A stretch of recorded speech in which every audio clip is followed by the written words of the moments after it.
May kasabihang, what you sow is what you reap.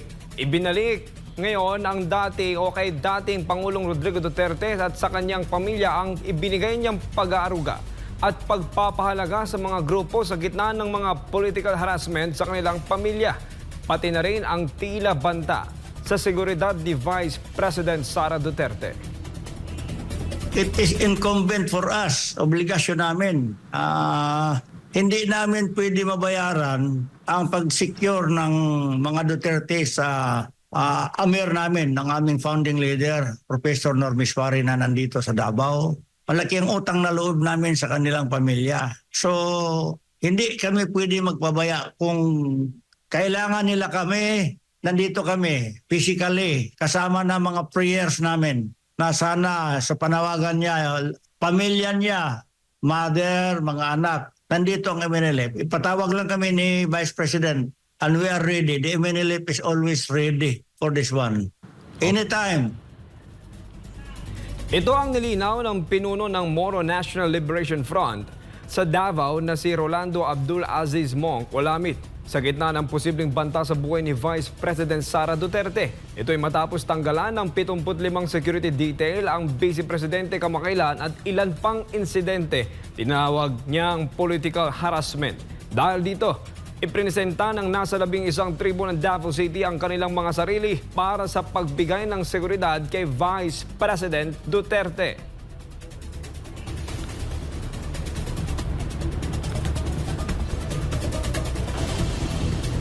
Ito, napagkaisahan namin na kaming mga 11 deputy mayors of Davao City na magkaroon kami ng mga volunteers. Ito walang bayad. Ito taos-puso po namin inuboluntaryo aming sarili at aming mga tribo na ipaglaban at protektahan ang mga Duterte family. Dahil nung una pa lang, sino bang nagbigay sa amin ng importansya kundi sa panahon ng mga Duterte. Ngayon, oras na po namin na ipakita ang pagkakaisa namin dahil sa pagmamahal nila sa amin, ibabalik din namin ang pagmamahal namin sa kanila.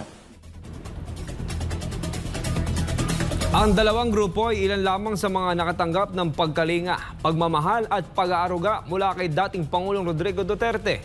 Sabi ni dating Chief Presidential Legal Counsel Attorney Salvador Panelo, patunay lang ito sa prinsipyo na kung ano ang iyong tinanim ay siyang aanihin.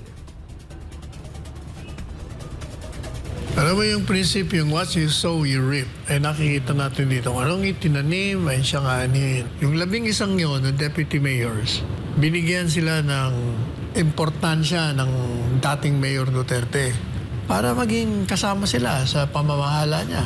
Ginawa niya mga deputy mayor, katulong niya sa pamamahala sa Davao. Talagang inalagaan niya yung mga tribong yun.